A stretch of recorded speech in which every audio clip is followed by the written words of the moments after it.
Nuclear physics की video lecture series में आज बात करते हैं नाभिक के सेल मॉडल के अजम्पशंस के बारे में कि ऐसे कौन कौन से अजम्पशंस थे जिनके द्वारा नाभिक के सेल मॉडल को समझाया गया। पिछले वीडियो में मैंने नाभिक सेल मॉडल के एविडेंसेस यानी कि जो प्रैक्टिकल एविडेंसेस हैं, जिस प्रकार से मैंने कहा था कि मैजिक नंबर को एक्सप्लेन कर पाता है और मैजिक नंबर वाले जो प्रोटॉन और न्यूट्रॉन होते हैं उनका चतुर्ध्रुव आघूर्ण शून्य होता है। तो उन सारी चीज़ों को यानी कि वो जो एविडेंस थे उनको समझाने के बाद में इस वीडियो में बात करते हैं सेल मॉडल के बेसिक अजम्पशंस के बारे में। कई बार परीक्षा में क्वेश्चन आता है, बीएससी पार्ट 3 और एमएससी की परीक्षाओं में प्रश्न आता है कि write the basic assumptions and practical evidence of the cell model. तो एविडेंसेस के बारे में पिछले वीडियो में मैंने बात करी थी। इस वीडियो में बेसिक अजम्पशंस के बारे में हम बात करते हैं। तो देखिए,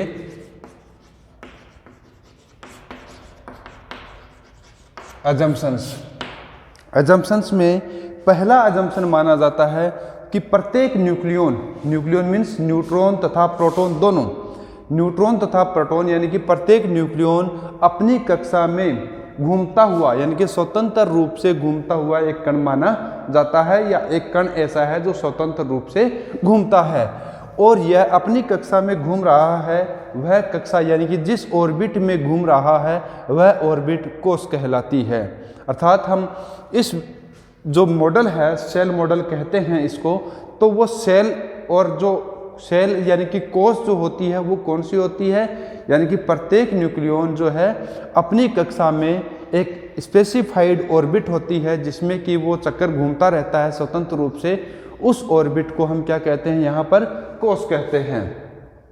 अब देखिए यहाँ पर हम इसी चीज़ को हम परमाणु मॉडल से भी रिलेट कर सकते हैं कि बोर का जो परमाणु मॉडल था, बोर थ्योरी जो यह कहती है कि प्रत्येक इलेक्ट्रॉन नाभिक के चारों तरफ एक विशेष कक्षा में चक्कर लगाता रहता है और वही कक्षाएं एडमिसिबल होती हैं जिनके लिए कक्षीय कोणीय संवेग mvr h/2π का पूर्ण गुणज होता है, यानी कि mvr = n × h/2π।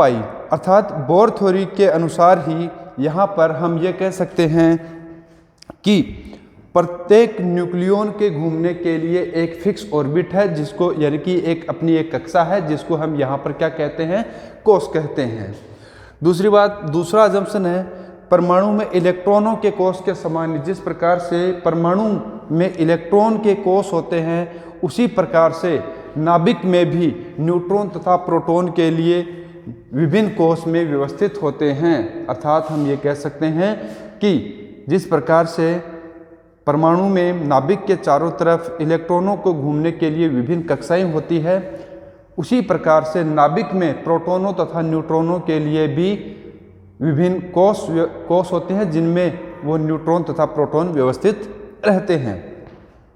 अब यहाँ जो 2 पॉइंट हैं, जो बेसिक जो अजम्पशंस हैं दोनों, ये इलेक्ट्रॉन के जो मॉडल था, इलेक्ट्रॉन यानी कि बोर का जो परमाणु मॉडल था उसी लगभग उसी सेम टू सेम चीज़ को यहाँ पर नाभिक के मॉडल को, कोश मॉडल को रिलेट करता है। लेकिन यहाँ पर मैं आपका ध्यान इस तरफ लाना चाहूँगा कि परमाणु जो मॉडल था उसको हम ज़्यादा रिलेट नहीं कर सकते हैं। क्योंकि इसका एक बड़ा कारण है, क्योंकि नाभिक के चारों तरफ विभिन्न कक्षाओं में जो इलेक्ट्रॉन घूमते थे, पर बोर का जो मॉडल था परमाणु मॉडल, उसमें इलेक्ट्रॉन घूमता है और इलेक्ट्रॉन केवल एक प्रकार का कण होता है। यहाँ पर नाभिक में जो विभिन्न कोशों में जो न्यूक्लियन है वो 2 प्रकार के कण हैं, एक प्रोटॉन है, दूसरा न्यूट्रॉन है। तो हम एक तरीके से हम ये कह रहे हैं कि हम कुछ चीज़ों को वहाँ से रिलेट करते हुए यहाँ पर अजम्पशंस मान रहे हैं, लेकिन हम इससे ज़्यादा उसी थ्योरी को यहाँ पर अप्लाई नहीं कर सकते हैं, क्योंकि वहाँ पर इलेक्ट्रॉन पर लगने वाला बल कूलॉम बल लगता है, जबकि न्यूट्रॉन तथा प्रोटॉन जो नाभिक के अंदर होते हैं उन पर लगने वाला नाभिकीय बल होता है, जो कि विद्युत चुंबकीय बल जो होता है, कूलॉम बल होता है, उसके कंपैरिजन में कई गुना ज़्यादा प्रबल होता है।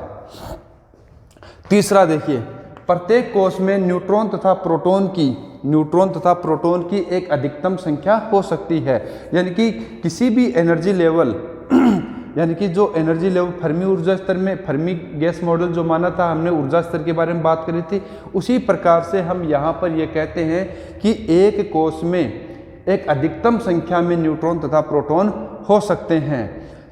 अब अधिकतम संख्या में न्यूट्रॉन तथा प्रोटॉन हो सकते हैं जब वह अधिकतम संख्या पूर्ण हो जाती है, अर्थात कोष जो है वो पूर्ण हो जाता है, तो इस प्रकार के नाभिक ज़्यादा स्थायी होते हैं।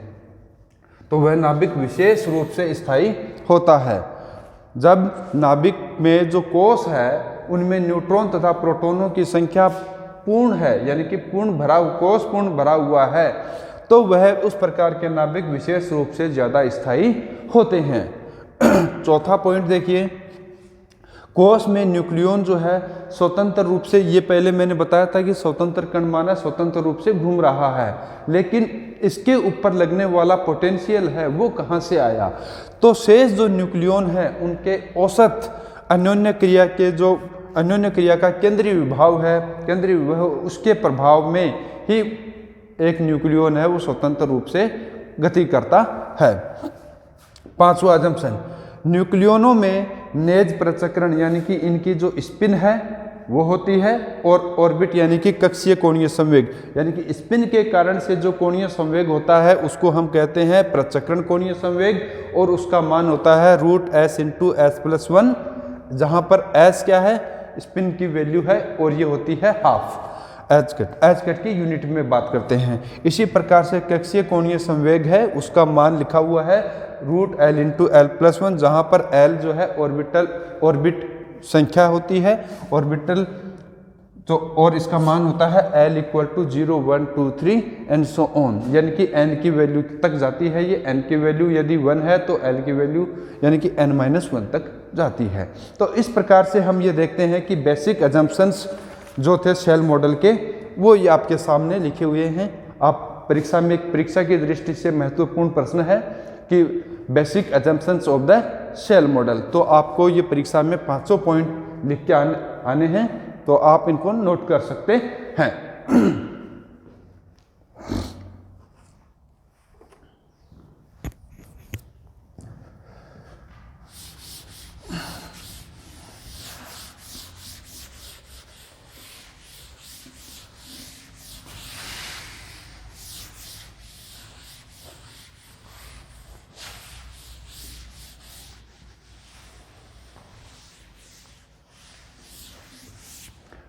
अब इसके आगे हम बात करते हैं कि न्यूक्लियन जो नाभिक में रह रहे हैं, नाभिक में जो घूम रहे हैं, विभिन्न कोषों में भरे हुए हैं, और विभिन्न कोषों में अन्य न्यूक्लियनों के प्रभाव क्षेत्र में वो गति कर रहे हैं। तो हम यहाँ पर ये कह सकते हैं कि न्यूक्लियनों पर जो विभव है, यानी कि नाभिक का जो विभव है वो कूलॉम पोटेंशियल से बहुत अलग होता है। कूलॉम पोटेंशियल में हम बात करते हैं एक विद्युत चुंबकीय बल की, और यहाँ पर हम यानी कि अब यहाँ पर हम ये कह सकते हैं कि नाभिक का जो पोटेंशियल है, यानी कि मैं यहाँ लिख सकता हूँ नाभिकीय विभव कूलॉम विभव से अलग है, कूलॉम विभव से अलग होता है। यानी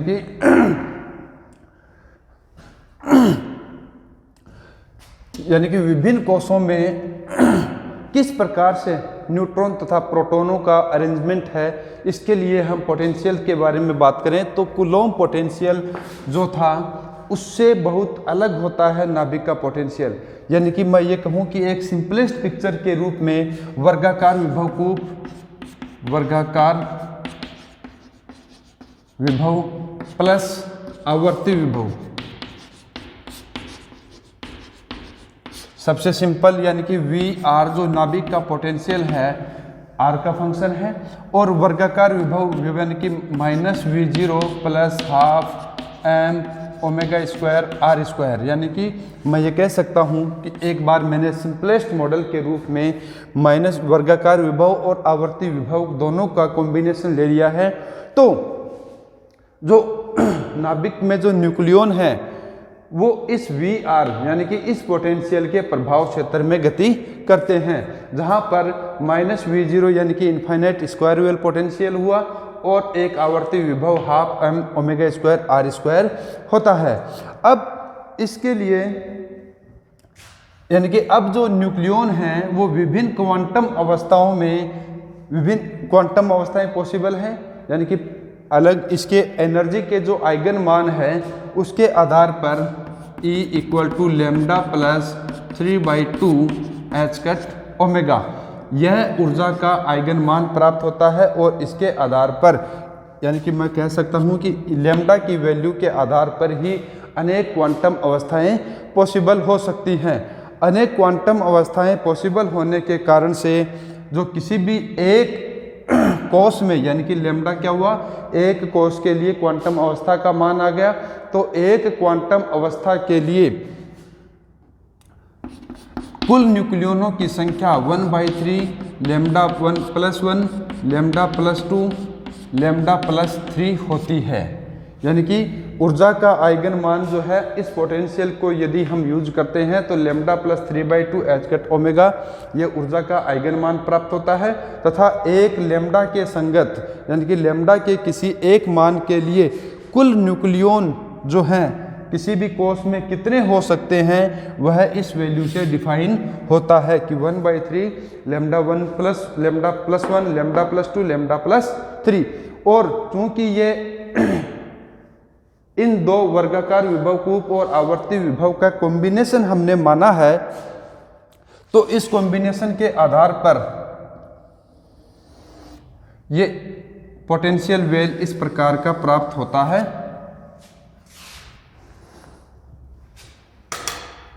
इस प्रकार के पोटेंशियल वेल के लिए ये विभिन्न क्वांटम अवस्थाओं के लिए ऊर्जा स्तर प्राप्त होते हैं। क्योंकि यहाँ पर लैम्डा + 3/2 h कट ओमेगा प्राप्त होता है, इसलिए सारे के सभी ऊर्जा स्तर के बीच का जो स्पेस है वो समान होता है, यानी कि इनके बीच की जो स्पेसिंग है वो समान होती है।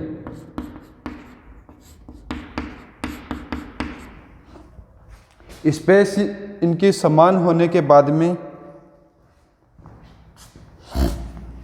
ये पहला जो है 1s फिर 1p फिर 1d 2s इस प्रकार से ये क्रम इनका चलता रहता है। 1s 1p 1d 2s फिर 1sp df 1f और ये 2p। इस प्रकार से विभिन्न क्वांटम अवस्थाओं के संगत विभिन्न कोष होते हैं। इन कोषों में न्यूक्लियन स्वतंत्र रूप से घूमते रहते हैं। और ये जो वर्गाकार विभव कूप और आवर्ती विभव को मानते हुए हमने इस प्रकार के एक मॉडल की यानी कि सेल मॉडल के आधार पर हमने वर्गाकार विभव कूप और आवर्ती विभव इन दोनों को कंबाइंड पोटेंशियल एक माना है हमने। और इसके आधार पर ही विभिन्न कोषों में न्यूक्लियन जो हैं भरे हुए हैं और विभिन्न कोषों में न्यूक्लियन जो है वो गति करते हैं। तो अब इनको भरने के क्रम में देखें तो 2, 8, 20 ये तीन जो मैजिक नंबर थे इनको यह मॉडल समझा देता है। यानी कि ये जो पोटेंशियल था ये इसको आसानी से 2, 8, 20 यानी कि जो स्टार्टिंग की तीन मैजिक नंबर थे 2, 8, 20 इनको यह मॉडल आसानी से समझा देता है। इसके बाद में 40, 70 और 112 प्राप्त होते हैं।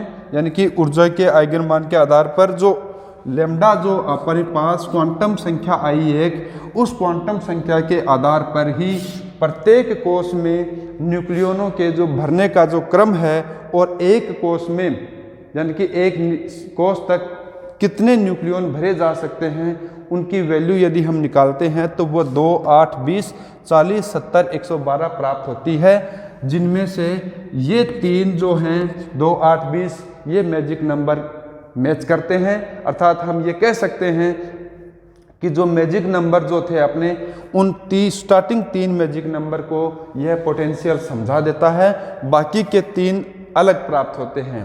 देखिए मैजिक नंबर अपने थे 2, 8, 20, 28, 50, 82, 126।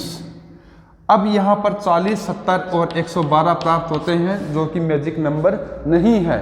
तो हम यहाँ पर कह सकते हैं कि पोटेंशियल जो है वर्गाकार विभव कूप और आवर्ती विभव इससे भी अलग होना चाहिए, जिससे कि ये आगे के जो मैजिक नंबर हैं 28, 50, 82, 126 इनको भी समझाया जा सके।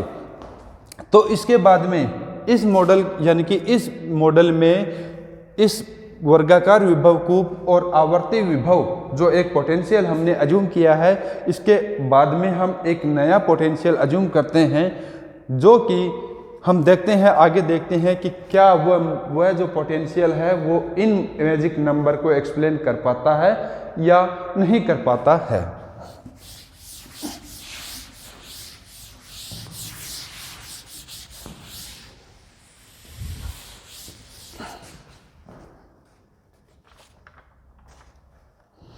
अब जो नया पोटेंशियल हम अज्यूम करते हैं, क्योंकि हम कह रहे हैं कि अभी पांचवा जो अजम्पशंस जो हमने लिखे थे उसमें लास्ट यानी कि पांचवा अजम्पशन था कि प्रत्येक कोश में घूमते हुए न्यूक्लियन का एक spin angular momentum s+1 root h तथा l×l+1 होता है। तो अर्थात स्पिन और ऑर्बिट यानी कि ये स्पिन एंगुलर मोमेंटम, ये ऑर्बिटल एंगुलर मोमेंटम, यानी कि अब जो पोटेंशियल हम बात करेंगे वो है spin orbit interaction. Spin orbit interaction यानी कि हमारे पास एक्चुअली में शुरू की 3 मैजिक नंबर को हम जो इनफाइनाइट स्क्वायर वेल पोटेंशियल यानी कि वर्गाकार विभव कूप था और आवर्ती पीरियडिक पोटेंशियल था, उसके आधार पर हम स्टार्टिंग के 3 मैजिक नंबर को एक्सप्लेन कर पा रहे हैं, बाकी के मैजिक नंबर को हम एक्सप्लेन नहीं कर पा रहे हैं। तो उनको एक्सप्लेन करने के लिए हम एक नया पोटेंशियल अज्यूम करते हैं और वो है स्पिन ऑर्बिट इंटरेक्शन के कारण से जो पोटेंशियल अराइज होता है वो। तो हम ऑलरेडी इनके बारे में बात कर चुके हैं कि प्रत्येक कोश में जो न्यूक्लियन होता है एक उसका स्पिन एंगुलर मोमेंटम भी होता है और एक ऑर्बिटल एंगुलर मोमेंटम भी होता है, और उनकी वैल्यू ये है जहाँ पर s की वैल्यू कितनी है, हाफ है, और l की वैल्यू 0, 1, 2, 3 है। तो अब देखिए स्पिन एंगुलर मोमेंटम के कारण से J = l ±½ हो जाता है, यानी कि जो टोटल एंगुलर मोमेंटम है किसी भी न्यूक्लियन का वह l ±½ या l ± s लिख देता हूं मैं, और उसके बाद में l ±½ हो जाता है, यानी कि J = l ±½ अर्थात अब हम ये कह सकते हैं कि प्रत्येक जो कोश है वह 2 उपकोशों में स्प्लिट हो जाता है, यानी कि एक कोश था जिसके लिए L की वैल्यू थी, L की वैल्यू फिक्स वैल्यू का एक कोश होता है, और वह कोश स्पिन ऑर्बिट इंटरेक्शन के कारण से 2 उपकोशों में स्प्लिट हो गया। यहाँ पर हम ये वर्ड स्प्लिट काम में लेते हैं, डिवाइड हो गया इस प्रकार के वर्ड काम में नहीं लेते हैं।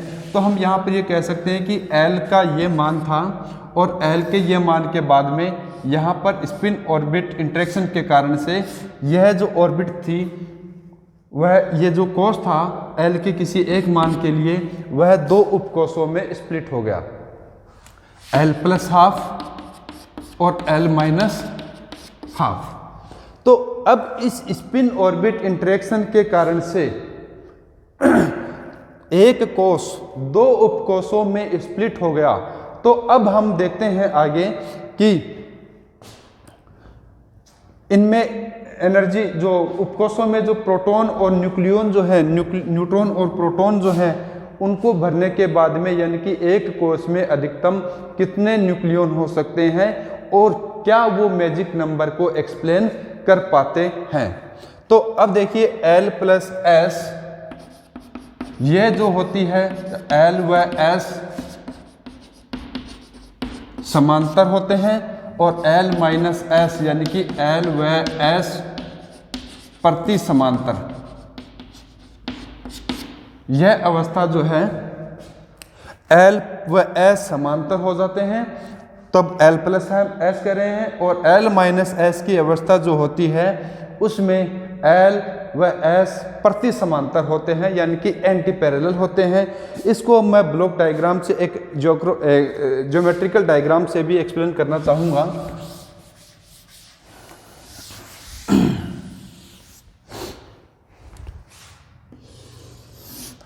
ये एक ऑर्बिट है जिसमें यहाँ पर कोई न्यूक्लियन है, सपोज ये मोशन में है, ये जो है ये L को शो करता है, L की डायरेक्शन को शो कर रहा है। यहाँ पर जो न्यूक्लियन है सपोज उसकी स्पिन मोशन भी है।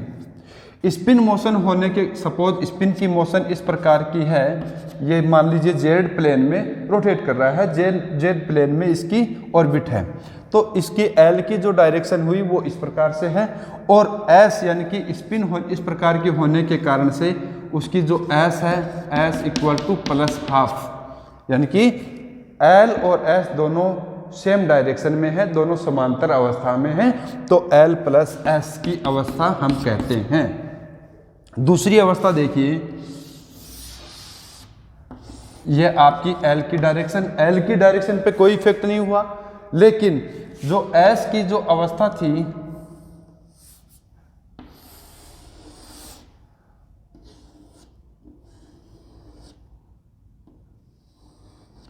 यहां पर इसकी स्पिन मैंने ऐसी मानी है, ठीक है, यानी कि राइट हैंडेड थंब रूल से आप इस प्रकार से आप एक पिक्चर अपने माइंड में बना सकते हैं कि स्पिन ऐसे मानी है तो ऊपर की तरफ, और इसकी स्पिन मैं ऐसे मान लेता हूं पहले वाले के ऑपोजिट विपरीत डायरेक्शन में, तो इसकी जो S है S equal to minus half, तो ये L माइनस S की अवस्था प्राप्त होती है, यानी कि J equal to L plus S और J equal to L minus S की अवस्था के दो पिक्चर हम इस प्रकार से बना सकते हैं।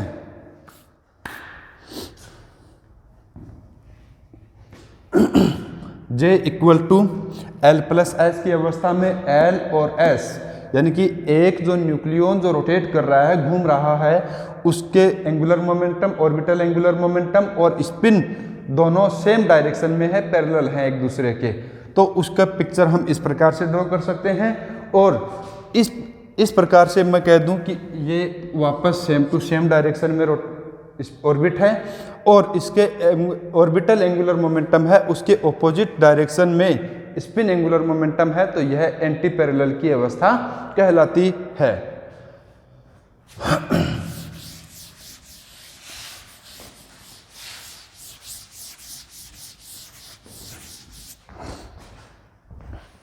अब इसके लिए हमारे को VRS equal to phi R L dot S, यानी कि यहाँ पर जो पोटेंशियल था स्क्वायर वेल पोटेंशियल और उनका कॉम्बिनेशन था सेम, वो की वही वैल्यू रखी है, फाई आर से डिनोट किया है, और L डॉट S यानी कि स्पिन ऑर्बिट इंटरेक्शन के कारण से जो चेंज होगा उसको मैंने लिखा है यहाँ पर, जहाँ पर where phi R equal to 1/b del F upon del R, जहाँ पर B क्या है, एक कांस्टेंट है, sorry B upon R, B क्या है, एक कांस्टेंट है, और डेल F अपॉन F क्या है, स्फेरिकल पोटेंशियल का फंक्शन है। पोटेंशियल का कैसा फंक्शन है, एक स्फेरिकल पोटेंशियल फंक्शन है F, तो ये एक फाई आ गया। तो L डॉट S यानी कि स्पिन ऑर्बिट जो इंटरेक्शन के बारे में हम बात कर रहे थे, स्पिन ऑर्बिट इंटरेक्शन की वजह से इसमें चेंज आएगा पोटेंशियल में कुछ, और हम कह रहे हैं कि वो L डॉट S की वजह से ये चेंज आया। अब इसकी जो एक्सपेक्टेशन वैल्यू है VRS निकालते हैं यदि हम, तो phi R L dot S, यानी कि जो पोटेंशियल था phi R L dot S, और यहाँ पर नेगेटिव का साइन आता है, तो नेगेटिव के साइन आने के बाद में हम ये कह सकते हैं, इसकी वैल्यू लिखते हैं तो minus psi N L star ये आर का फंक्शन हो गया, और ये psi N L R R L dot S. Spin orbit की वजह से इसमें चेंज आया, sorry psi R D R, और ये एल डॉट एस। एक्चुअली में एल डॉट एस को यहाँ पर पहले लिख देता हूँ मैं, माइनस एल डॉट एस, और ये वैल्यू आई। तो minus L dot S spin orbit interaction की वजह की टर्म है, और यह स्फेरिकल पोटेंशियल के कारण से वेव फंक्शन में किस प्रकार का चेंज आएगा, ये आर यानी कि हम वहाँ पर ऑलरेडी बात कर चुके हैं कि स्फेरिकल पोटेंशियल फंक्शन है। तो वापस यदि मैं इसको ये लिखूं तो वी आर एस जो है उसकी वैल्यू जो है दो अलग अलग, यानी कि J equal to L plus half और J equal to L minus half. J equal to L plus half और J equal to L minus half के कारण से एनर्जी के दो मान, यानी कि एनर्जी लेवल जो था, कोस का जो लेवल था, वह दो में स्प्लिट हो जाता है, जिसमें एल प्लस हाफ वाला लेवल नीचे की ऊर्जा कम रहती है और एल माइनस हाफ वाले की ऊर्जा ज़्यादा रहती है। यानी कि एक जो लेवल था ये एल, और ये एल प्लस हाफ की एनर्जी कम हो गई, एल माइनस हाफ की एनर्जी ज़्यादा होती है। तो एल प्लस हाफ का जो लेवल है वो नीचे होता है, एल माइनस हाफ का लेवल ऊपर होता है। अब हम यहाँ पर कह सकते हैं कि एक कोष जो था वह दो उपकोषों में स्प्लिट हो गया। एक कोष जो था वह दो उपकोषों में स्प्लिट हो गया। तो प्रत्येक उपकोष में कितने न्यूक्लियन यानी कि न्यूट्रॉन तथा प्रोटॉन हो सकते हैं? तो हम यहाँ पर यह कह सकते हैं कि प्रत्येक उपकोष में 2J+1, प्रत्येक उपकोष में 2J+1 न्यूट्रॉन तथा 2J+1 प्रोटॉन हो सकते हैं। यानी कि एक कोष जो था वह दो उपकोषों में स्प्लिट हो गया और प्रत्येक उपकोष में 2J+1 न्यूट्रॉन तथा प्रोटॉन हो सकते हैं। अब देखिए इनको, यानी कि प्रत्येक, इसका लास्ट है,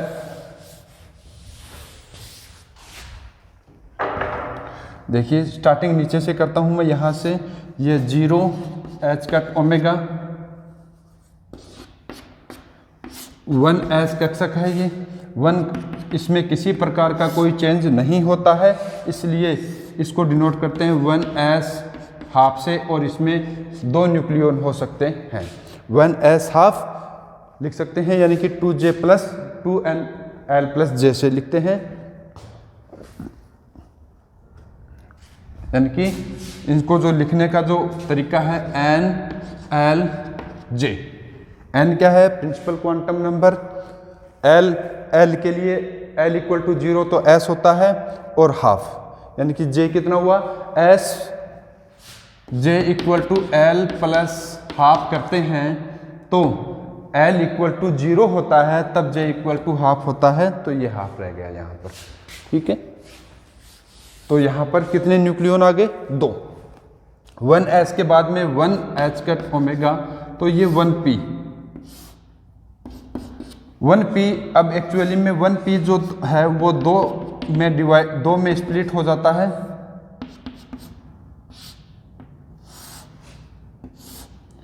1P 3/2 और 1P half. 1P 3/2, 1P half. 1P 3/2 में कितने हो सकते हैं? 4, और इसमें कितने हो सकते हैं? 2। तो यहाँ तक कितने हो गए? 8। यहाँ तक कितने थे? 2। तो 2, 8 शुरू स्टार्टिंग की दो मैजिक नंबर एक्सप्लेन हो पा रही है। अब इसके बाद में चलते हैं अपन 2H कट ओमेगा, यानी कि 2H कट ओमेगा पे बात करते हैं। तो 2H कट ओमेगा है, उसमें दो लेवल होते हैं, एक होता है 1D और एक होता है 2S। 2S में किसी प्रकार का कोई चेंज नहीं होता है, इस प्रकार ये ऐसा का ऐसा ही चला जाएगा आगे, तो ये हो जाएगा 2S हाफ। कितने न्यूक्लियन? 2 न्यूक्लियॉन्स आते हैं इसके अंदर। S जो ऑर्बिट है, S जो कोष है, S में हमेशा 2 ही न्यूक्लियॉन हो सकते हैं। सॉरी, ये इसके सामने ही लिखना था, 2s हाफ, तो यहाँ तक कितने हो गए 2। ठीक है, अब 1 जो D है ये पुनः 2 में स्प्लिट हो जाता है, तो 2 में स्प्लिट होने के बाद में एक की एनर्जी ज़्यादा हो गई, एक की एनर्जी कम हो गई, तो ये आ जाता है 1D 5/2 और 1D 3/2। 5/2 यानी कि 6 और यहाँ पर कितने हो जाएंगे 4। ठीक है, तो 1D 5/2 में कितने न्यूक्लियॉन हो सकते हैं 6। 1D 3/2 में कितने हो सकते हैं 4। तो 1D 3/2 में 4, तो यहाँ पर देखिए 8 यहाँ तक हो गए थे, यहाँ तक कितने हो गए 20।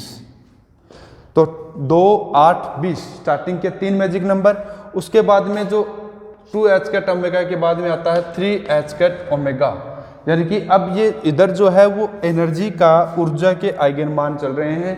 3h कैट ओमेगा में भी 2 लेवल होते हैं, एक 2p होता है, एक 1f होता है। 1f जो है ये भी 2 में स्प्लिट हो जाता है, एक स्प्लिट होके ये इधर कितना आ गया 1f 7/2, इसमें कितने हो जाएंगे 8, तो यहाँ पर कितनी हो गई मैजिक नंबर 28। तो 2, 8, 20, 28 मैजिक नंबर जो है वो एक्सप्लेन हो जाते हैं। इसके बाद में 1f जो है 1f 5/2, इसमें कितने होंगे 6। तो एक्चुअली देखा जाए तो कोषों का एक समूह बन रहा है। कोषों के समूह बनने के कारण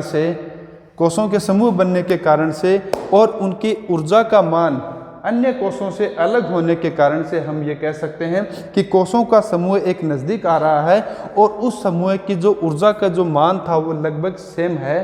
तो इस वजह से हमारे को ये न्यूक्लियनों की जो संख्या है वो मैजिक नंबर को एक्सप्लेन कर पा रही है।